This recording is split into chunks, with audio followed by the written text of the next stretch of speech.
할렐루야. 네. 우리 본문 내용 대단히 중요한 부분입니다. 저는 오늘 하나님께서 저와 여러분에게 주시고자 하시는 은혜의 말씀, 하나님의 전신갑주를 입으라는 제목으로 말씀 전하겠습니다. 한번 따라합시다. 하나님의 전신갑주를 입으라. 하나님의 전신갑주를 입으라. 이 말씀을 읽고 듣고 보는 가운데 성령 하나님의 폭포수와 같은 은총이 저와 여러분들 심령 가운데 넘쳐날 수 있기를 존귀하신 예수님의 이름으로 간절히 축복합니다. 저는 2주간에 걸쳐서 하나님의 전신갑주라고 하는 주제를 가지고 영적 전쟁의 원리를 같이 살펴보려고 합니다. 오늘은 영적 전쟁의 그 이론에 관련된 부분을 조금 다룬다고 하면 다음 시간에는 적용, 실천에 관련된 부분을 좀 더 깊게 다루려고 합니다. 그렇게 아시고 여러분 아마 주일날 영적 전쟁이 많이 심하리라고 생각을 합니다. 제가 어느 목회자의 설교를 듣다가 그 설교하는 내용 가운데 그 에피소드 이야기라고 이야기한 내용을 듣고 굉장히 공감이 되어서 여러분에게 소개를 합니다. 제2차 대전 중에 엠비에루라고 하는 사람이 전투기 B-17기를 끌고 독일의 그 카세루라는 지역에 폭격하기 위해서 출격을 하게 됩니다. 그런데 폭격하기는커녕 오히려 그 독일군들이 쏜 그 총탄에 비행기 연료 탱크가 이제 총알에 맞습니다. 그래서 비행기에 막 열이 나고 또 연기가 나고 그러니까 뭐 폭격으로만 두고 다시 돌이키기 위해서 이제 기지로 돌아가야 되는데 총알을 맞게 된 그것도 다른 데도 아니고 이 연료 탱크에 총알을 맞았으니까 정말 절체절명의 위기가 아닐 수 없었습니다. 연료 탱크에 독일군의 그 총알을 맞은 그 비행기가 운전하겠습니까? 분명히 폭발할 수밖에 없는 것이 뭐 자명한 사실인데 이 비행 조종사는 조마조마한 마음으로 어떻게 이것을 모면할까 그러고 있는데 시간이 좀 지났는데도 불구하고 비행기가 폭발하지 않는 거예요. 그래서 조마조마한 그 마음을 이끌고 그냥 그 비행기를 가지고 기지로 돌아오게 됩니다. 기지에 돌아올 때까지 비행기는 폭발하지 않았어요. 그래서 그 조사단들에게 의뢰를 한 겁니다. 이게 총탄을 맞았는데 어떻게 폭발이 안 되는지 원인을 좀 규명을 했으면 좋겠다. 그래서 그 조사단이 면밀히 조사를 하는데 연료 탱크에 총탄이 박힌 것을 먼저 뽑아갖고 검사를 합니다. 근데 보니까 연료 탱크에 무려 11발의 총탄이 박혀 있는데 비행기가 폭발을 하지 않은 거예요. 그 이상하다. 이게 웬일인가. 결론이 나기를 이 11발의 총알 안에 화약이 없었다는 것입니다. 그래서 폭발이 안 됐던 거예요. 기름은 조금씩 떨어져 나갔습니다. 당시 2차 대전 때 이 독일군들은 전쟁을 치르느라고 경제 상황이 악할 대로 악해져 갖고 결국은 화약을 살 돈도 없을 만큼 그렇게 악해졌던 거죠. 근데 이 전쟁을 그냥 치를 수는 없고 넋놓고 있다가 그냥 패망할 수도 없으니까 화약도 들어가는 총알을 만들어 갖고 공포탄을 계속 쏘아대기 시작했던 것이죠. 총알에 화약이 없다는 것은 총이 강력한 무기임을 상실한 것이다. 그렇게 생각을 합니다. 물론 총알에 맞으면 화약이 없는 총알을 맞으면 상대방에게 손해를 또 손실을 입히기는 하겠지만 강력하게 상대방을 제어하거나 제거할 수는 없다는 것이죠. 저는 이 이야기를 들으면서 이런 생각을 잠깐 해보았습니다. 화약이 없는 이 총알이 오늘날 예수 믿는 저와 여러분들의 현재의 모습은 아닌가? 우리의 신앙의 현 주소는 아닐까? 무늬만 예수를 믿는 사람이고 실질적으로 거룩함을 상실한 종교인으로 전락하고 있지는 않는가 생각해 보았습니다. 성경은 디모데후서 3장 5절 말씀에 이렇게 말씀합니다. 경건의 모양은 있으나 경건의 능력은 부인하니 이 같은 자들에게서 내가 돌아서라고 말씀하고 있습니다. 능력이 없는 경건의 모양은 빛 좋은 게살구와 같은 것입니다. 이 땅에서는 그 빛깔로 인해서 잠시 사람들을 현혹시킬 수 있을지는 모르겠으나 하나님의 나라에서는 어떤 영향과도 없다는 사실을 우리는 깨달아야 합니다. 바울 사도가 지적한 대로 변화된 모습, 성숙이 우리들의 삶으로 드러나야 하는 것입니다. 우리들의 그 믿음이 경건의 능력을 삶 속에서 나타냄으로 말미암아서 우리의 내부로는 속사람이 변화가 되고 경건의 능력이 우리의 삶 속에서 삶의 변화된 모습을 드러내어야 한다는 것이죠. 사랑하는 성도 여러분, 여러분들은 열매 있는 무화과 나무입니까? 아니면 잎만 무성한 무화과 나무이십니까?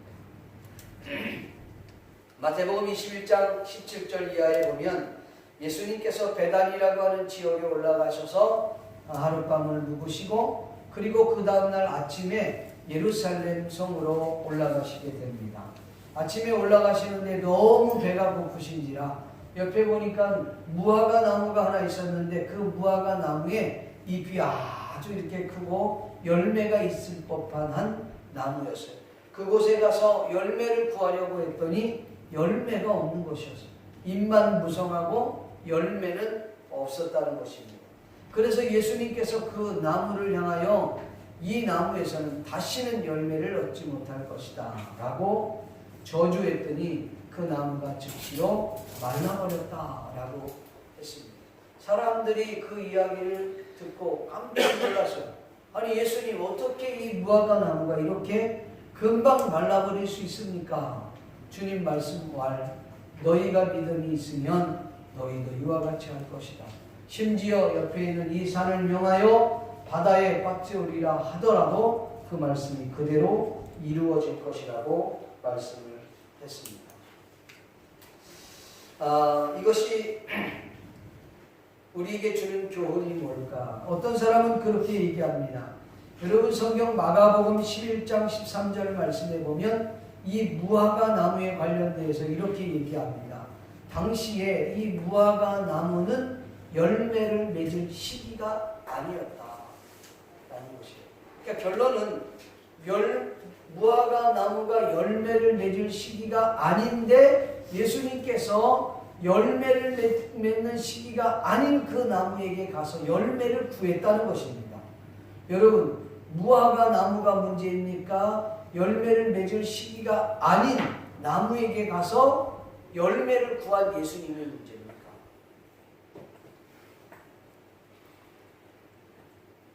이거는 예수님에 대해서 어떤 사람들은 그래요. 예수님께서 너무나도 몰인정하신 분이다. 자신의 이익, 자신의 배를 채우기 위해서 나무에게 가서 열매가 없다고 그것을 저주했다는 것은 예수님의 인격을 매도하려고 하는 것입니다.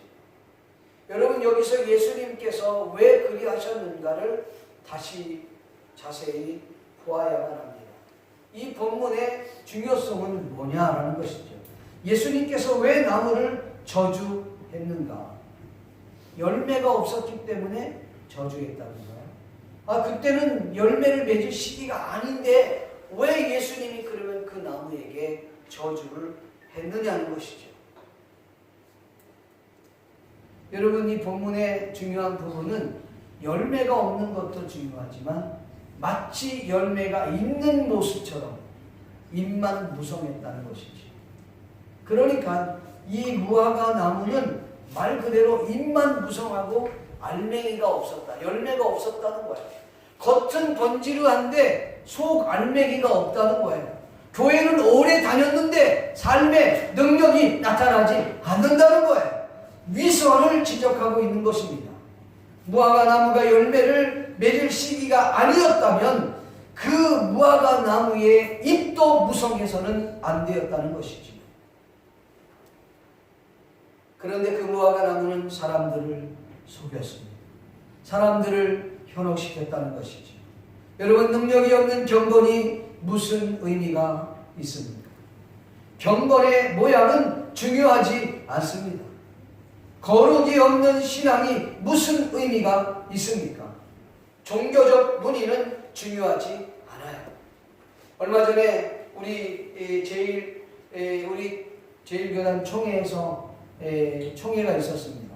한 300여 명 분들이 모였는데 그때 제가 부회장이어서 성찬식을 인도를 하게 됐어요. 성찬식을 인도했는데 제가 성찬 가운을 안 입고 이렇게 양복으로 입고 성찬식을 인도를 했습니다. 여러 장로님들이 이야기가 있었나 봐요. 그래서 제가 지금 임직원에 갔더니 목사님 그때 왜 성찬 가운을 안 입으셨어요? 아 왜요? 누가 뭐라 그러나요? 했더니 여러 장로님들이 그런 얘기를 했다는 거예요. 뭐라고 얘기하던가요? 했더니 왜 저 목사님은 가운을 안 입고 성찬식을 인도해 하냐 그랬다는 거예요. 임직원을 마치고 제가 그 당사자였던 장로님을 불러서 제가 물어봤어요. 장로님, 제가 성찬식 때 가운을 입지 않아서 불편하셨습니까? 그랬더니 뭐 그런 건 아니고 뭐 다른 분들이 뭐 본인이 얘기했는데 다른 분이 얘기했다고 얘기하는 것 같아요. 뭐 여러분들이 그렇게 얘기했겠죠. 그래서 제가 그런 얘기했어요. 성경에 성찬식 할 때 가운 입으라는 말은 없습니다. 그리고 우리 프로테스탄트는 사실은 가운을 안 입는 것이 더 옳습니다. 가운 입는 것은 사실 우리 기존에 있는 성도님들이 안 입으면 이상하다고 하니까 목회자들이 입는 것이긴 하지만 사실은 안 입는 것이 더 옳습니다. 더 중요한 것은 성찬의 의미가 더 중요한 것이겠죠. 우리가 설명을 드렸습니다. 혹시 불편하다 그러시면 제가 다음에 성찬 가운을 입겠지만 그게 아니라면 안 입는 것이 좀 더 옳다고 생각을 합니다. 얘기를 드렸습니다. 설득을 했습니다. 장로님이 그런 거냐고 자기가 몰랐다고 그래서 혹시 그런 얘기가 있으면 설명을 해 주십시오. 그렇게 말씀을 드렸습니다. 능력이 없는 경건이 무슨 의미가 있어요? 경건의 모양만 아무런 힘이 없는 것입니다. 거룩이 없는 신앙이 무슨 의미가 있겠습니까? 종교적 무늬만은 그렇게 중요하지 않습니다. 폭발하지 않는 수류탄이, 지뢰가, 총알이 무슨 의미가 있겠습니까? 화약도 없는 무기는 무기도 아닌 것입니다. 사랑하는 성도 여러분, 여러분에게 묻습니다. 여러분은 열매가 있는 무화과 나무라 생각하십니까? 아니면 열매가 없는 무화과 나무라고 생각하십니까? 성도 여러분, 오늘 저와 여러분들은 영적으로 싸울 준비가 되어 있다고 생각하십니다. 여러분, 영적 전쟁이란 무엇입니까? 영적 전쟁이란 과연 무엇을 의미하는 것입니까? 우리는 과연 누구와 싸우는 것인가? 오늘 본문에도 우리가 읽었습니다만 우리의 싸움은 혈과 육에 대한 싸움이 아니라 성경의 12절에 보니까 우리의 씨름은 혈과 육을 상대하는 것이 아니요 통치자들과 권세자들과 이 어둠의 세상 주관자들과 하늘에 있는 악의 영들을 상대합니다. 이렇게 이야기하고 있습니다. 그러니까 눈에 보여지는 존재와의 싸움보다는 눈에 보이지 않는 영적 세계, 악한 것들과의 싸움이라고 하는 것입니다. 왜 여기 여러분 통치자들이 나왔습니까? 권세자들이 나왔습니까? 이들은 통치자인데 통치자의 말을 우리가 준행하고 순복해야 할 부분이 우리에게 있습니다. 그런데 신앙의 장애를 주고 하나님의 영광을 가리우게 하려고 하는 통치자들 앞에서는 담대하게 말할 수 있어야 된다는 것입니다. 요사이 우리 한국에서는 목회자들이 말을 한번 잘못했다고 해서 믿는 진영에서 말을 얼마나 막 사람들을 짓누르고 그러는지 모르겠어요. 여러분 잘못된 것을 지적해 줄 수 있는 것은 여러분 종교 분리해야 되는 것과 연관시켜서는 안 됩니다. 그렇다면 여러분 종교개혁은 할 수 없었습니다. 믿음의 사람들이 잘못을 말해줄 수 있어야 돼요. 악한 것은 악하다고 말할 수 있어야 돼요. 죄는 죄라고 말할 수 있어야 된다는 거예요. 그래서 통치자들과 어둠의 세상 주관자들과의 싸움이라고 말하고 있는 것입니다. 그러니까 더 정확하게 얘기한다면 영적인 세력과의 싸움이라는 사실을 깨달아야 합니다. 이 악한 것이란 뭐냐? 사탄, 마귀를 두고 말하는 것입니다. 또 다른 표현으로 말하면 그 악한 영의 괴수인 사탄, 마귀의 졸개인 귀신들과의 싸움이라는 사실을 여러분 믿기를 바랍니다. 사탄은 과연 어떤 존재일까? 여러분 성경에 보면 천사장의 하나였던 루시퍼라고 하는 존재가 나옵니다. 하나님께서 창조하신 창조물 가운데 그 천사들 가운데 가장 귀하게 쓰임을 받았던 천사였습니다. 여러분 우리 한국 성경에는 루시퍼라고 하는 단어가 나오지 않아요. 왜 루시퍼라는 이름이 있냐? 킹 제임스 버전에 보면 영어 성경에는 루시퍼라고 하는 단어가 나옵니다. 지금 제가 말씀드리고 있는 내용은 성경에 있는 내용을 지금 언급하는 겁니다. 거기에 보면 이 루시퍼는 창조하신 그 창조물 가운데 가장 아름다운 천사 중에 하나였습니다. 그가 창조되었을 때 모든 이들이 기뻐했고 그는 새벽별 혹은 아침의 아들 계명성이라고 불려질 만큼 아주 탐스럽고 위대한 일꾼이었다는 것입니다. 그는 완전하였으며 지혜가 충족하고 온전히 아름다웠습니다. 또한 기름 부음을 받은 덮는 그룹들 사이에 있었습니다. 모든 완전한 자였다라고 성경은 말하고 있습니다. 에덴 동산에서 아름다운 옷에 보석을 이렇게 달고 거닐고 또한 거룩한 성소에 들어가고 나가고 심지어는 성경에 보니까 화강석 사이를 왕래했다라고 성경은 말하고 있습니다. 이사야 14장 12절에 보니까 너 아침의 아들 계명성이여 어찌 그리 하늘에서 떨어졌으며 너 열국을 엎은 자여 어찌 그리 땅에 찍혔는고. 지금 제가 설명했던 내용들은 이사야 성경, 욥기, 에스겔서에 나오는 내용입니다. 그런데 여러분 이 루시퍼라고 하는 이가 그렇게 하나님의 총애를 입었음에도 불구하고 마음이 교만하여 불의를 저질렀고 강포가 가득하여 범죄를 했으며 심지어는 마침내 하나님의 성소를 더럽혔습니다. 하나님께서는 그 성소를 더럽힌 천사를 그냥 타락한 이 천사를 그냥 내버려 둘 수 없어서 당신의 성산에서 쫓아버리게 됐다는 것입니다. 여러분 이 루시퍼 원래 천사로 있을 때 이름이 루시퍼입니다. 근데 이 루시퍼라고 하는 이름이 뜻이 뭐냐 하면 빛나는 자다 그런 뜻이에요. 그러니까 천사로서 하나님의 지음받은 존재로서 그 자리에 있으면 빛나는 자로서 위대하게 쓰임받을 천사였는데 그가 타락하고 난 이후에 그의 이름은 사단이라고 하는 이름으로 바뀝니다. 마귀라고 하는 이름으로 바뀌어요. 여러분 사탄이라고 하는 이름의 뜻은 뭐냐면 반대자라, 선을 대적하는 자라, 공격하는 자라, 적이라 이렇게 표현하고 있습니다. 사탄은 도둑질, 죽이고 또 멸망시키고 파괴시키는 존재입니다. 여러분, 마귀라고 하는 말은 디아블로스라고 하는 말의 의미인데 비방하다, 중상모략하다는 말에 유래된 내용입니다. 그래서 사탄은, 이 마귀는 비방자라, 참소자다, 중상모략자라는 의미를 담고 있습니다. 오늘 저와 여러분들, 우리들은 이런 악한 존재와 싸운다고 하는 것입니다.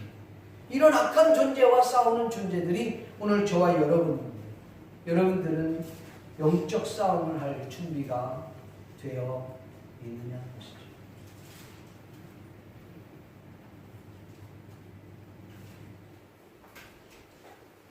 그렇다면 한번 묻겠습니다. 여러분은 유람선을 타기를 원하십니까?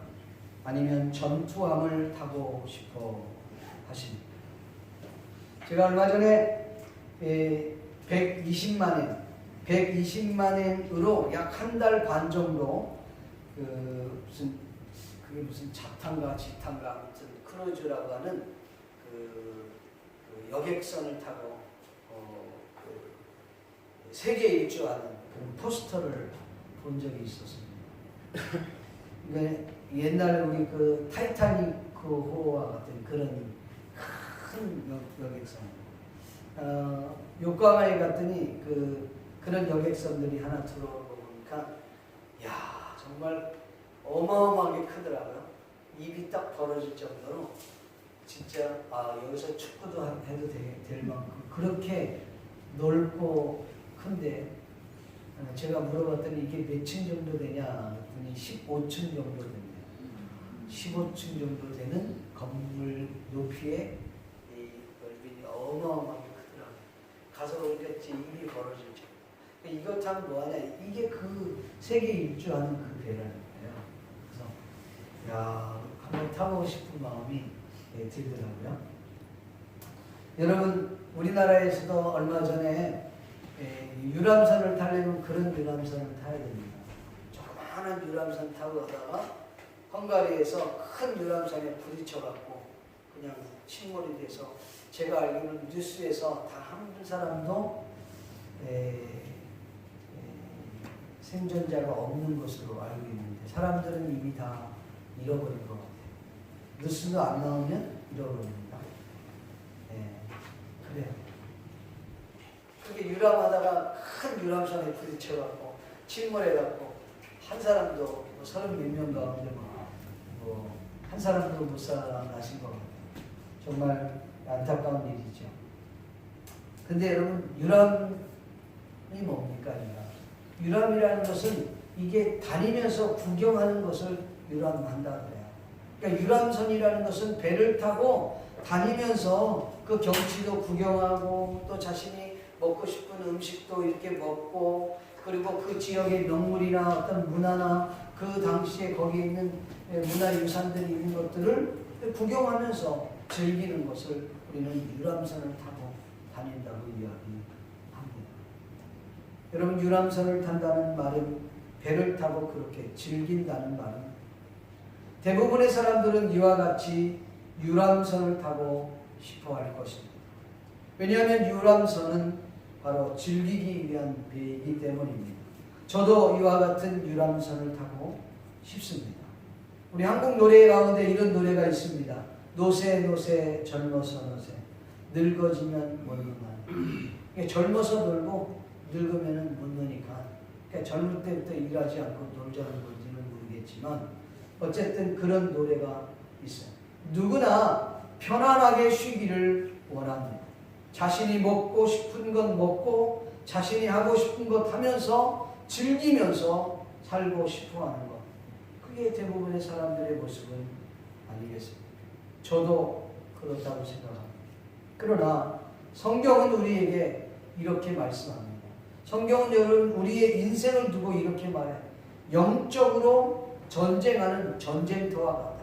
우리 인생이 영적으로 전쟁하는 전쟁터와 같다라고 말씀하고 있어요. 이렇게 우리가 한가롭게 유람선이나 타고 뱃놀이 할 시간이 없다는 것입니다. 그래서 저도 유람선을 타고 싶지만은 주님께서는 저와 이와 같이 유람선을 탈 것이 아니라 전투함, 군함을 타야만 한다는 것입니다. 군함에 올라타서 그곳에 있어야 된다라고 성경은 명령하고 있기 때문에 오늘날 저와 여러분 모두가 원하든 원치 않든 간에 저와 여러분들은 그 군함에, 그 전투함에 올라타야만 한다는 것입니다. 그곳에 올라타게 되면 훈련 받지 않으면 안 돼요. 훈련되지 않은 그 군인은 오히려 방해거리가 돼요. 장애가 된다는 사실을 알아야 돼요. 우리 하나님 영광 돌리는데 방해꾼이 된다는 사실을 알아야 됩니다. 여러분 성경에 보니까 베드로전서 5장 8절에 이렇게 말씀합니다. 근신하라 깨어있으라 너희 대적 마귀가 우는 사자같이 두루다니며 삼킬 자를 찾나니. 성도 여러분 정신을 차려야 된다고 성경은 말씀하고 있습니다. 언제 어디서든지 우리가 정신 차리지 않으면 사탄으로부터 공격을 받게 될지 모른다는 말입니다. 아니 사탄으로부터 공격을 받았다 할지라도 그 공격에 이겨낼 수 없다는 것입니다. 깨어있지 않으면 정신을 차리지 않으면 우리는 그렇게 된다고 하는 것입니다. 그렇다면 우리가 꼭 이 전투함에 올라타야 할 이유가 있느냐는 것이죠. 여러분 성경에 보면 로마서 6장 16절에 보면 이런 말씀이 있습니다. 너희 자신을 종으로 내어주어 누구에게 순종하든지 그 순종함을 받는 자의 종이 되는 줄 너희가 알지 못하느냐. 혹은 죄의 종으로 사망에 이르고 혹은 순종의 종으로 의에 이르느니라. 아멘. 이것 대단히 중요한 말씀입니다. 너희 자신을 종으로 내주어 누구에게 순종하든지 그게 마귀에게 순종하든지 하나님께 순종하든지 그 순종함을 받는 자의 종이 되는 줄 너희가 알지 못하느냐. 혹은 죄의 종으로 사망에 이르고 혹은 순종의 종으로 의에 이르고 혹은 이 사탄의 종으로 노예가 되고 혹은 하나님의 자녀로서의 순종하게 되면 하나님의 권리, 하나님의 특권을 누리게 된다고 하는 말이에요. 한마디로 말씀을 드리면 누구든지 진 자는 이긴 자의 종이 되는 것입니다. 믿습니까?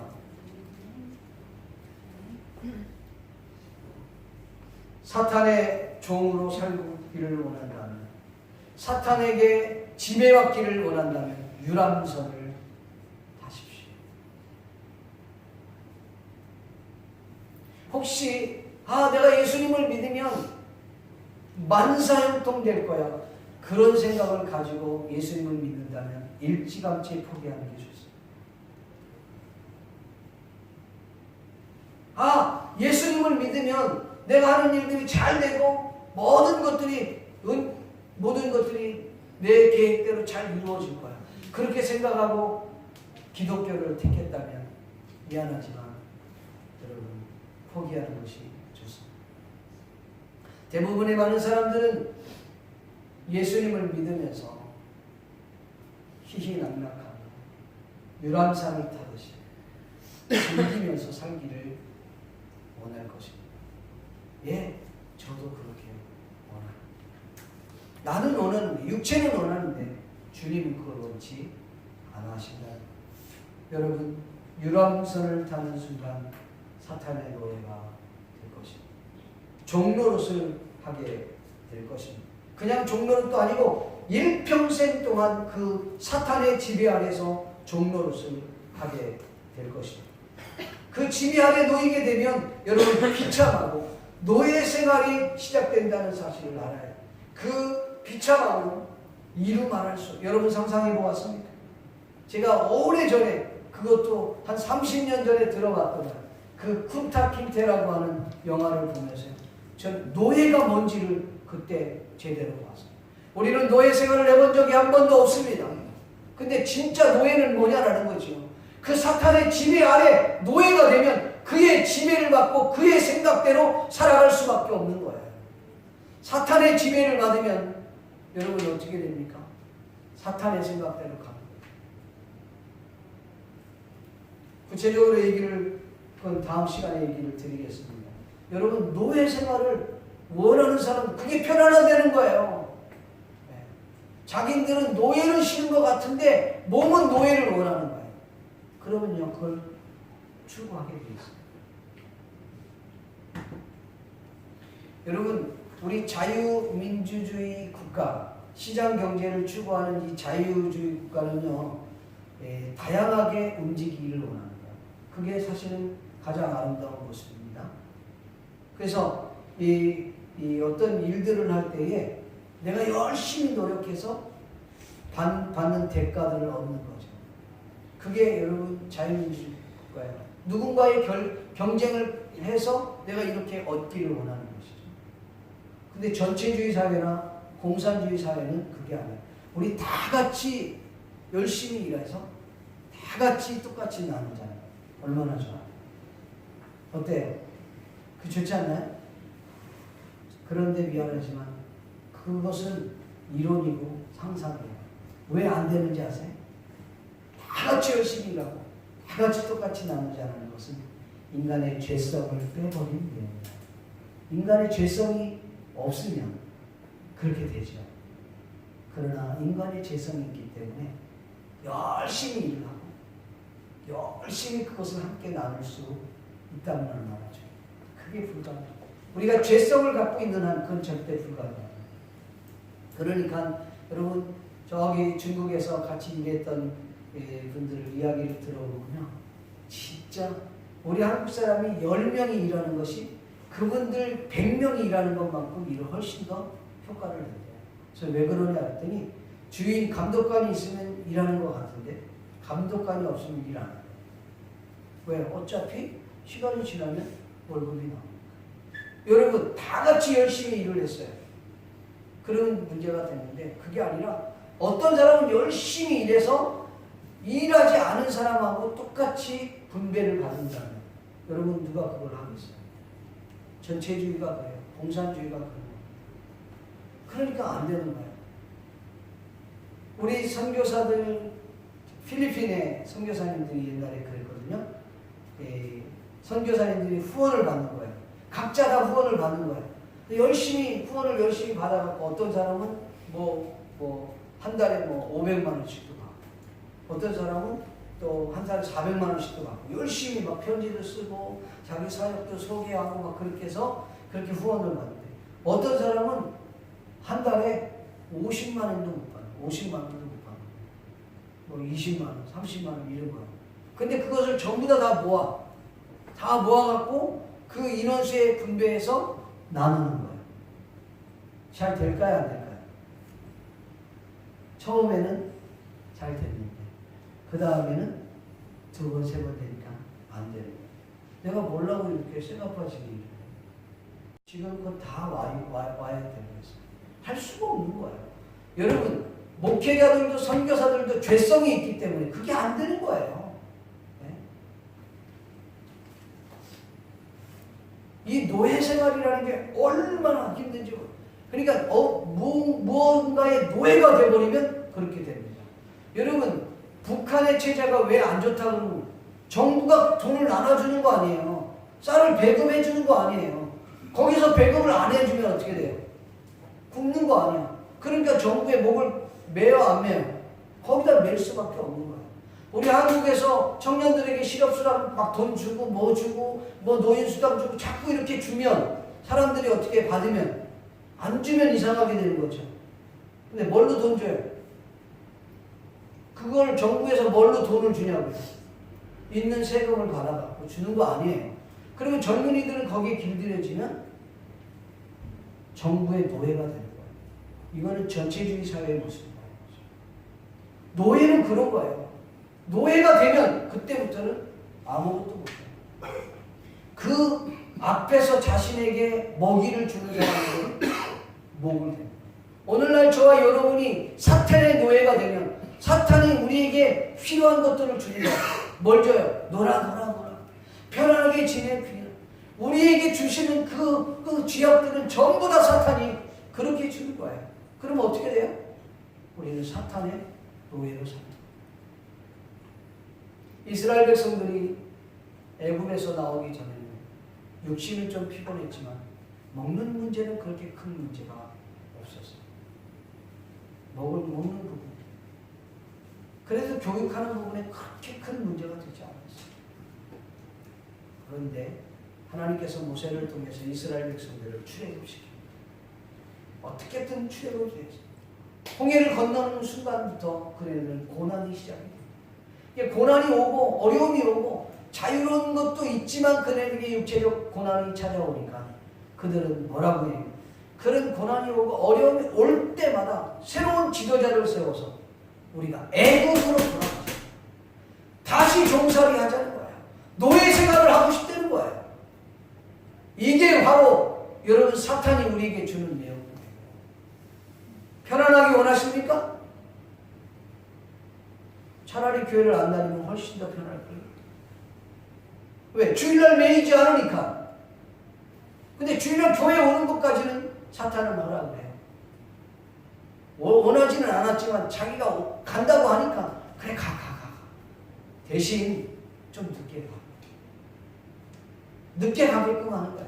대신 교회까지 왔는데 자게 만들어. 졸게 만들어. 말씀 듣지 못하게 만들어. 오긴 왔는데 관계를 흘러뜨려. 뭐든지 사탄은 그렇게 한다는 것이죠. 그래서 사탄의 노예가 되면 여러분 그냥 노예가 아니라 일생 그의 노예로 사는 거예요. 나뿐만 아니라 우리의 자자손손이 그 사탄의 노예로 살아간다는 거예요. 왜 그거를 여러분들 모르십니까? 유람선을 타면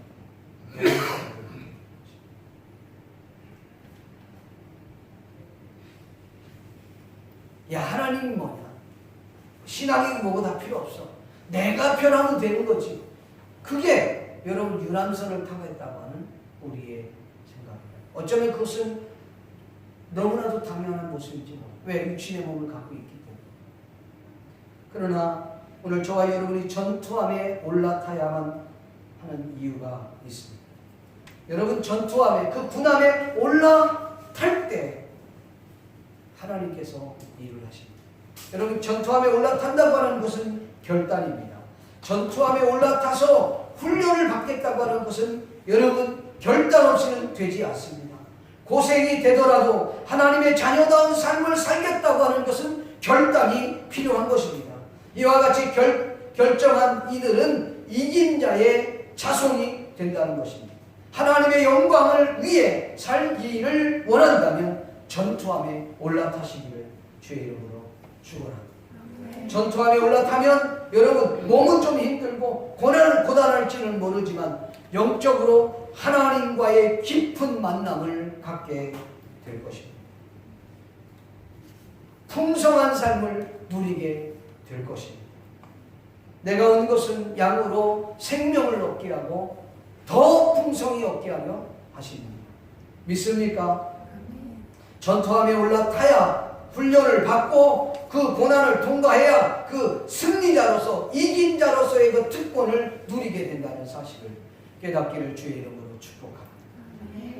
여러분 마태복음 7장에 보면 제가 늘 그런 얘기를 합니다만 우리의 신앙은 두 가지 신앙이 있습니다. 하나는 깔때기 본연의 신앙이에요. 여러분 깔때기 아시죠? 이런 병에다 물을 집어넣으려고 하면 잘 못 집어넣으니까 이런 깔때기가 있잖아요. 이 깔때기를 거기다 딱 집어넣고 거기다 기름이나 뭘로 집어넣으면 물 한 방울 안 새고 그 다음에 기름 한 방울 안 떨어뜨리고 거기다 쏙 다 집어넣을 수 있는 거예요. 근데 거기가 어떻게 해야 돼요? 넓어야지 집어넣을 수 있어요. 네. 저는 이것을 두 가지로 봅니다. 성경에는 여러분 많은 사람들은 넓은 길, 편한 길로 가기를 원해요. 근데 그 편한 길로 가요. 넓은 길로 가요. 유람선을 탑니다. 그러면 여러분 편할 것 같죠? 근데 노예 생활이라는 걸 깨달아요. 가면 갈수록 왜? 넓은데 가면 갈수록 좁아지는 거예요. 가면 갈수록 좁아지고 고난의 그 길로 계속 가는 거예요. 이게 바로 사탄이 요구하는 거예요. 야, 너 편안하게 살아. 괜찮아. 네가 원하는 대로 살아. 왜 네가 결정지면 살아야지. 네가 몸이 편한 대로 살면 되는 거야. 그리고 우리에게 넓은 길로 가도록 유도합니다. 넓은 길 좋지요. 그 길로 가면 편안한 것 같아요. 그런데 시간이 가면 갈수록 좁은 길로, 여러분 깔때기는 좁은 길로 들어가게 되죠. 그리고 그 좁은 길로 들어가면 끝도 없는 나라고 여러분 여러분 가게 되는 거죠. 근데 반대로 깔때기를 이렇게 뒤집어 놓으십시오. 집어넣을 때 얼마나 어렵습니까? 그 깔때기가 이렇게 좁은 길인데 그 길로 들어가기는 어려워요. 그런데 어려운데 어느 순간에 통과가 되면 완전히 넓어지는 거예요. 오늘 예수 믿는 사람들이 좁은 길로 가라고 주님이 말씀하잖아요. 그 좁은 길로 가는 것이 우리를 살리는 길입니다. 믿습니까?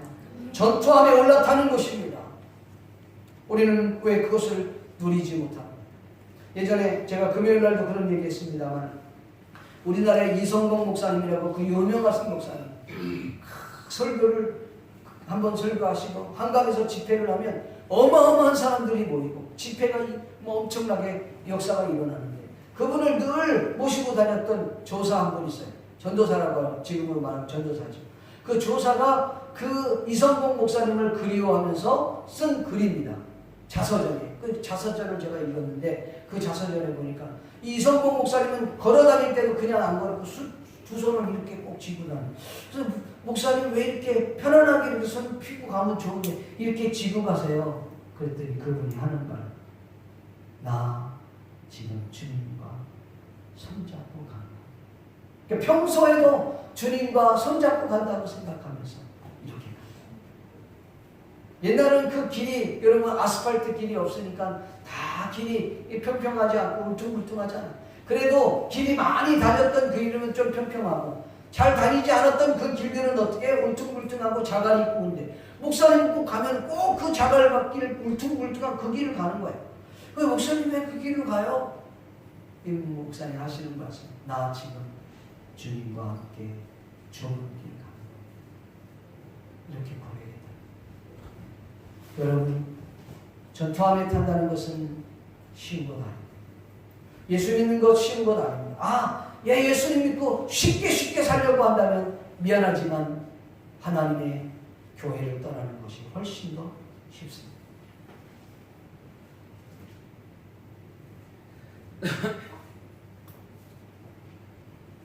사랑하는 성도 여러분, 여러분들은 영적 전투에서 사탄의 전략이 무엇인지 간파하고 있습니다. 사탄의 전략을 간파하고 있습니다. 대단히 중요한 내용.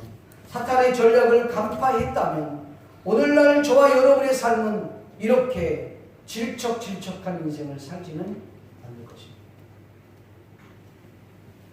사탄은 왜 우리를 넘어뜨리려 할까요? 소위 사탄은 우리를 시험 들게 할까요? 사탄은 왜 우리를 유혹하게 하는 것일까?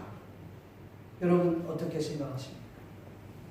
이것을 여러분들이 듣고 답할 수 있다면 여러분의 수준은 영적으로 깨어있는 것입니다. 저와 여러분들이 영적으로 깨어있다는 것을 뭘로 알 수 있겠습니까? 여러분 이런 질문을 할 때 의외로 많은 크리스찬들이 답을 하지 못한다는 것입니다. 왜 그럴까요? 영적 수준을 또는 흔히 말하는 성령 충만하다는 것을 이렇게 생각하고 있기 때문에 오해하는 부분들이 있기 때문에 그렇습니다. 내가 기도하면 병이 나고 내가 기도하면 귀신이 떠나가고 내가 기도하면 미래가 보이고 내가 기도하면 뭔가 확실한 뭔가들이 막 팍팍팍 준비가 되고 이런 것들이 마치 이건 영적으로 충만한 케이스야라고 오해하고 있지는 않습니다. 그 내면을 좀 깊이 들어가면 샤머니즘적인 생각들이 많이 있는 것입니다. 미신적인 부분들이 많이 있는 거예요. 그것을 부인하지 않아요. 여러분 기도 많이 하면 하나님이 응답하시고 하나님 우리가 기도를 많이 하면 영적으로 하나님 충만해서 질병을 고치는 것이고 네! 가능해요. 그것을 무시하고 싶지는 않아요. 근데 여러분 반면에 성경에도 그런 말씀이 있습니다. 내가 귀신을 내쫓고 병을 고치고 그랬는데 주님께서 내가 너를 도무지 알지 못한다. 이 불법을 행한 자야. 이렇게 말씀하고 있잖아요. 그러면 그 사람이 충만한 거예요? 뭐예요 그러면? 그러니까 충만의 기준을 거기다 둬서는 안 된다는 것이죠.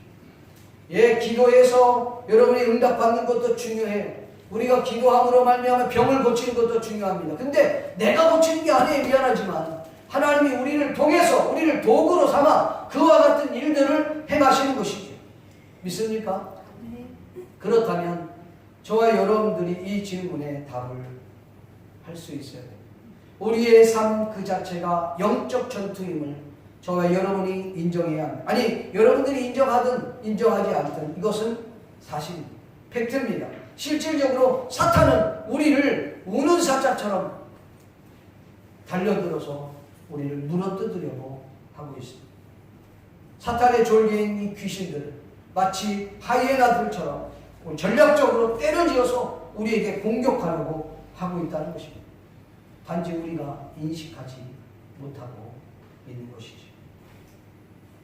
여러분, 그렇다면 사탄은 왜 우리를 넘어뜨리려고 합니까? 왜 우리가 시험에 드는 것입니까? 왜 우리가 유혹을 받습니까? 오늘 아침에도 여러분들 시험 들 수도 있어요. 왜냐하면 아침에 내가 예배당을 나오려고 하는데 애새끼가 안 일어나는 거야. 그러면 그 이놈의 새끼 때문에 신경을 하는 거야. 근데 그거부터 여러분 영적 싸움이 되는 거예요. 그게 너무나도 자그마한 건데 그 자그마한 것부터 큰 것에 이르기까지 사탄은 우리에게 공격을 한다는 거예요. 절대 놓치지 않습니다. 왜 우리를 넘어뜨리려고 해요? 왜 우리를 유혹하는 겁니까? 왜 우리를 넘어뜨리고 쓰러뜨리고 우리에게 유혹을 하는 이유가 뭡니까? 이유가 하나가 있습니다. 그걸 아십니까? 그것은 바로 하나님과 우리의 관계를 단절시킵니다. 하나님과 우리와의 교제를 끊어버리게 하기 위해서요. 여러분, 그것은 눈에 보여지는 현상이에요. 그러니까 눈앞에 보여지는 그 자체를 가지고 그 현상을 저주하거나 그 현상을 보고 뭐라 그러면 그는 정말 어리석은 유치원적 신앙생활을 하는 거예요. 배후에 일하고 있는 사탄의 그 악령의 세력들을 우리가 보지 못하고 있는 것이죠. 그걸 깨달아야 돼요. 왜 그래요? 여러분, 유혹이 왔어요. 우리가 넘어졌어요. 시험에 들었어요. 그 자그마한 것이든 큰 것이든 그것이 사람의 문제든 어린아이의 문제든 돈의 문제든 직장 상사의 문제든 여러분의 공동체의 문제든 어떤 문제든 간에 여러분에게 사탄은 계속해서 하이에나처럼 끝까지 우리를 물고 늘어질 것입니다. 그럴 때 우리는 넘어진다. 왜 넘어뜨렸을까? 넘어뜨린 이유는 다른 것 같아요. 여러분, 넘어지고 쓰러지면 기도가 되던가요? 넘어지고 쓰러지면 찬양이 되던가요? 넘어지고 쓰러지면 하나님과의 관계가 잘 자유롭게 회복이 되던가요? 안 되지요. 안 되는 이유는 사탄이 그걸 원하는 거예요. 지금의 현상의 문제가 아니라 진짜 중요한 것은 하나님과의 교제. 그래서 여러분, 성령이 충만하다는 결과는 다른 게 아니에요. 하나님과 얼마나 긴밀한 관계를 갖고 있는 거죠. 얼마나 그분과 지속적으로 아무리 세상이 뒤집어진다 할지라도 주님과 얼마나 긴밀하게 교제를 하고 있느냐, 친밀하게 교제를 갖고 있느냐. 그게 바로 성령의 충만의 결과라는 사실. 많은 사람들은 근본적인 사탄의 전략을 잃어버려요. 눈에 보여지는 것만 애들이면 애들 때 나는 너 때문에 아주 그냥 내가 미쳐버리겠어. 여러분, 걔 때문에 미치는 게 아니라 그 아이에게 장난치고 있는 사탄의 세력 때문에 그런 거예요. 그걸 깨달으시오. 그래서 그 아이가 신앙생활을 못하면 아이가 신앙생활을 할 수 있도록 그 배후의 세력을 물리쳐줘야 돼요. 예수의 이름으로 물리치고 그로 하여금 영적으로 바르게 설 수 있도록 돕지 않으면 안 된다는 거예요. 사탄이 우리에게 요구하는 그 길은 넓은 길입니다. 편안한 길. 지금 이렇게 하면 잘 될 것이야. 그래서 그 정점에 가면 잘할 거야. 미안하지만 지금 안 되면 그때도 안 됩니다. 그때는 더 안 돼요. 왜 안 되냐? 우리 옛말에 그런 말이 있잖아요. 안에서 새는 바가지, 밖에서 가면 안 새냐? 새지요. 지금 준비가 안 됐는데 여러분, 사회인이 되면 신앙생활을 더 잘할 것 같아요? 절대 잘할 수 없습니다. 100% 장담합니다. 왜? 사탄의 그 시스템 안에 그 굴레를 넣어버립니다. 못 빠져나가요. 성령의 강력하신 역사가 없습니다. 성령께서 인격적인 하나님이시잖아요.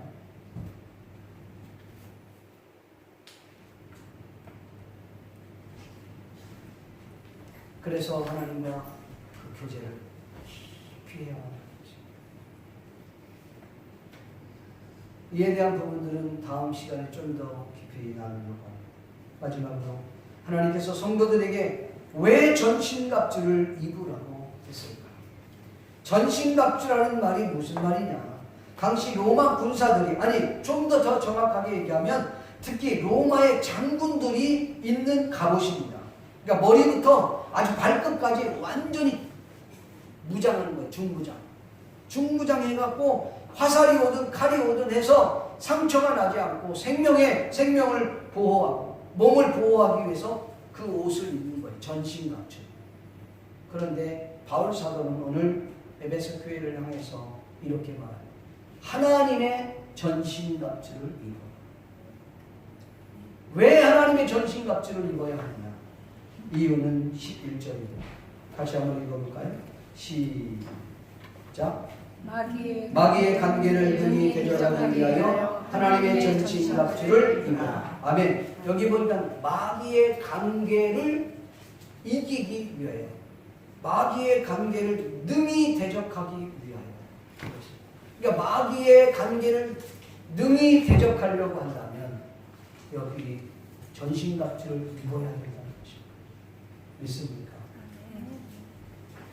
하나님의 전신갑주는 마귀의 관계. 여러분 관계가 무슨 말이에요? 관계는 말이요. 다른 얘기를 얘기하면 마귀의 그 간사한 괴책이에요. 계략이에요. 전략이에요. 그 전략을 막기 위해서 하나님의 전신갑주를 입어야 된다는 것입니다. 사랑하는 성도 여러분, 여러분은 사탄과 싸울 준비가 되어 있습니까? 기도합시다.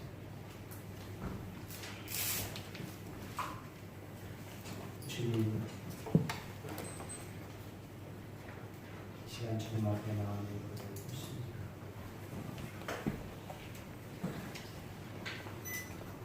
우리 영적으로 이 사탄과의 싸움에서 이길 수 있도록 하나님 도와주시기를 바랍니다. 오늘은 영적으로 무지하고 하나님과의 친밀성을 깨버리는 이 사탄의 전략을 반드시 이길 수 있게 하옵소서. 주님, 오직 하나님의 전신갑주를 입는 마귀의 관계를 이길 수 있는 것이라고 해서 주여 반드시 승리케 하옵소서. 예수님의 걸어가신 이름으로 기도드립니다. 아멘.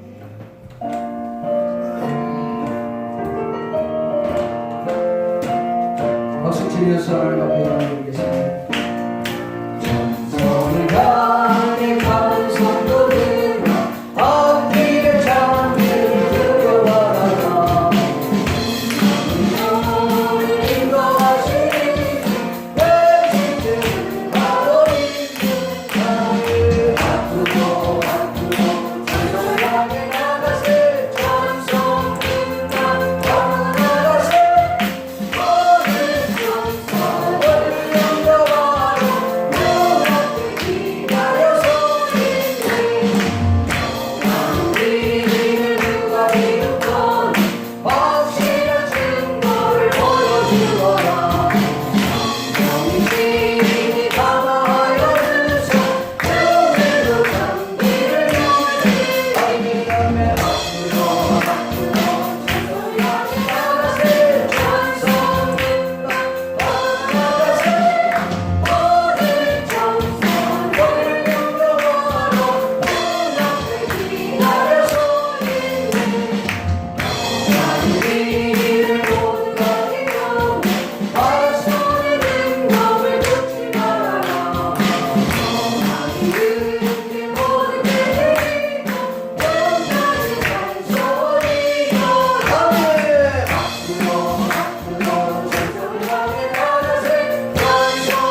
한 번 더 기도합시다.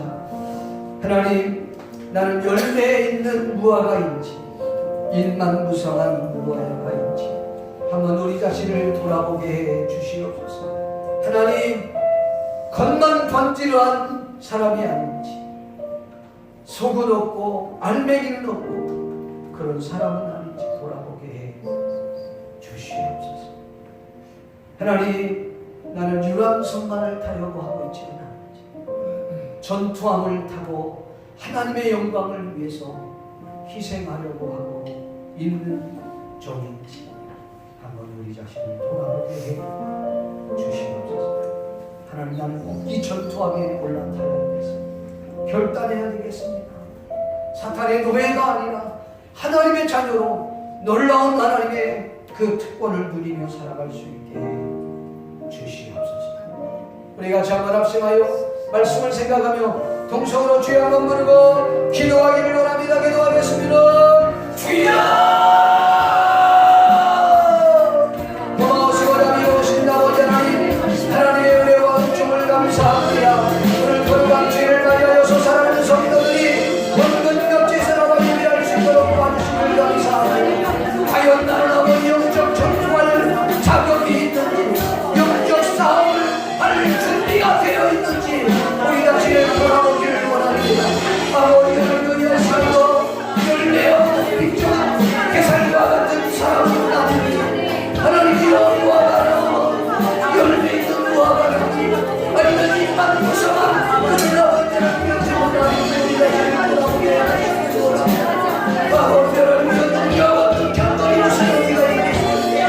경건의 모양이 무슨 의미가 있겠습니까? 거룩함이 어떤 신앙이 무슨 의미가 있겠습니까? 종교적 무늬만 갖고 있다는 것이 무슨 의미가 있겠습니까? 아버지를 위하여 폭발하지 않습니까? 아버지를 위하여 지혜가 무슨 의미가 있겠습니까? 다 쓰레기에 불과한 것입니다. 하나님, 내가 그런 존재를 조용히에게 성령의 충만함을 위하여 하나님과 깊은 권세를 받게 해주시옵소서. 유란천만 타려고 하지 않겠습니다. 결단하고 하나님이여 전투하며 올라가 훈련받고 하나님의 영광의 신받는 저희를 해주시옵소서. 주여 도와주옵소서. 영적으로 깨어있게 해도 사탄은 우리를 무디게 하고 사탄은 우리에게 찾아와 우리의 모든 것들을 다 사가려고 하는데 우리를 잠들어 있습니다. 병들어 있습니다. 누가 때문에 아버지 시험들었습니다. 무엇 때문에 아버지 병들어 있습니다. 하나님은 이렇게 남의 탓만 하고 있지는 않습니다. 하나님, 우리 자신을 돌아보게 해줘. 나를 이 환경 때문에 이렇게 된 거예요. 아니에요. 당신이 스스로가 하나님 앞에 서지 못하고, 아니에요. 당신이 마마를 옆에 결단하지 못하고 이유니까 깨닫게 해주시고 사탄의 전략을 강포하게 해주시고 왜 우리에게 그와 같은 위험 수위를 바꿔주는지 우리로 하여금 하나님과의 그 친밀함을 벌어뜨려 하나님과의 그 친밀함을 끊어버리기 전에 깨닫게 해주시옵소서. 살아계신 아버지 하나님, 저들의 간구와 기도를 주님이 응답해 주시고 하나님의 전신갑주를 입음으로 말미암아 사탄의 관계를 데려갈 수 있도록 도와주시옵소서. 사탄의 전략을 물리칠 수 있게 주시옵소서. 유람선에 타라고 유혹하는 그 유혹을 물리치고 결단하고 하나님의 나라에 위하여 전투하며 올랐다 훈련받고 기꺼이 주님의 나라에 위하여 희생할 수 있는 복된 믿음의 일꾼들 되게 해 주시옵소서. 사탄의 전략에 사탄의 노예가 되지 않도록 우리뿐만 아니라 우리의 자자손손들이 믿음의 견고함을 가지고 살아갈 수 있게 해 주시옵소서. 드려진 예물을 주님이 축복하시고 이 예물이 쓰여지는 것마다 주님의 큰 영광과 능력이 나타날 수 있도록 하나님 은혜를 베풀어 주시옵소서. 예수님의 거룩하신 이름으로 축복하며 기도하옵나이다. 지금은 우리 주 예수 그리스도의 은혜와 하나님 아버지의 크신 사랑과 성령님의 감화 감동으로 교통하시니 오늘 이 자리에 모인 모든 하나님의 자녀들 머리 위에 지금부터 영원토록 함께 있을지어다.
기도하시고 계십니다.